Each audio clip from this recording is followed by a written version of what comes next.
Hi everybody, it's Avalon. I am going to come to you today and tell you an overdose story. My overdose story. And, I think the moral of the story is people that you're using with are not your friends. So, anyway, I met this girl in NA. Yes, Narcotics Anonymous. Sometimes, people go there and they don't have the best intentions. And there's a bunch of vulnerable people coming to NA. But anyway, so I met this girl, and we became, we kind of hit it off, became friends, and started hanging out together. And at first I started using Subox. Yeah, I wasn't even serious about recovery at that point. I had left treatment after 6 months. I got thrown out, actually. And I really wasn't convinced I was an addict yet. I still hadn't, it still hadn't hit my bottom. Like, I just wasn't convinced, and I wasn't done using. And so I started using Suboxone with her at first, and then it grew into both of us were back to shooting dope.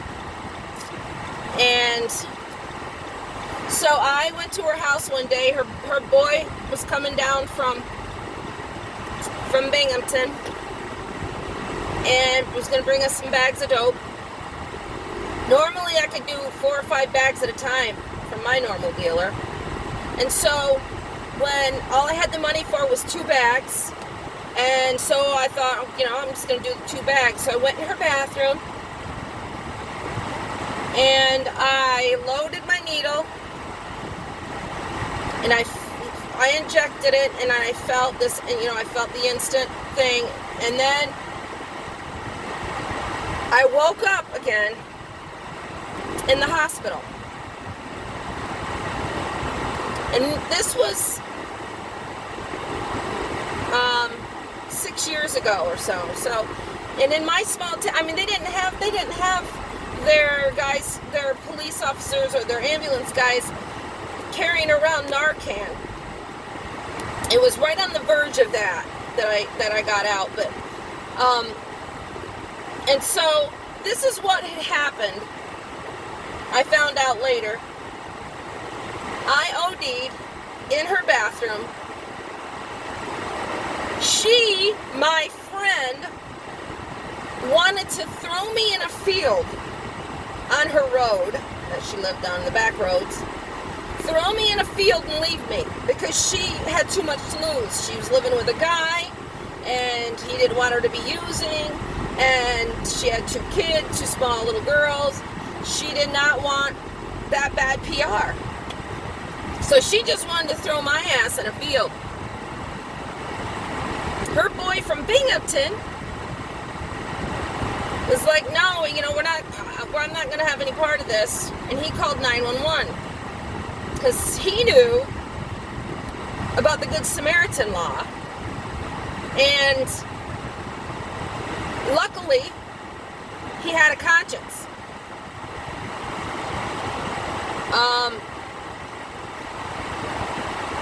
So they brought me back that time.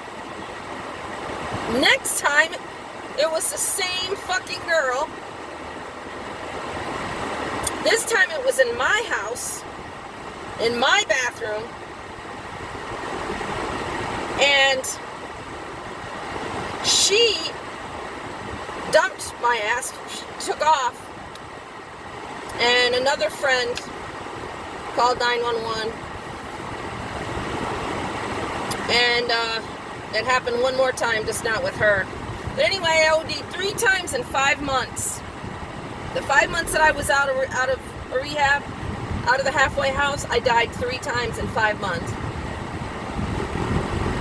And you know what it taught me? It taught me a lot. I knew I was an addict at that point. And I knew I needed help, and I knew that I couldn't do it on my own.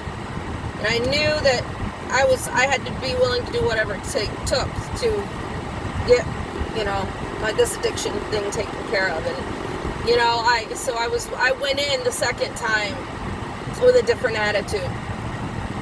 And so that's when I decided to do the 12 steps and the whole 9 yards, because my way wasn't working. This guy behind me is up my ass. God, I have terrible road rage, guys. It's one of my flaws.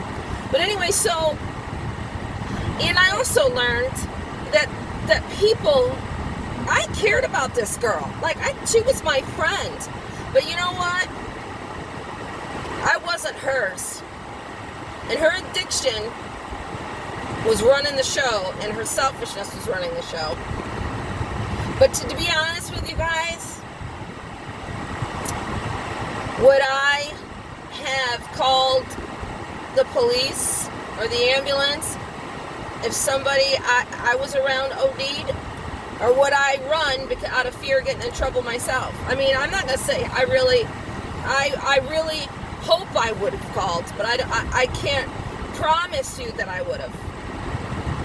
Because I wasn't in a place where I could be a friend to anybody, like a real friend. I could care about people, but I was such a wreck. And so, yeah, I just wanted to tell you that. And sometimes it just takes an extra to hit our bottom. It takes really, having a brush with death. It takes a lot, and to realize that the people that you're around, not necessarily your friends. All right, I think that's all I have for today. Greatest blessings, and God is blessed.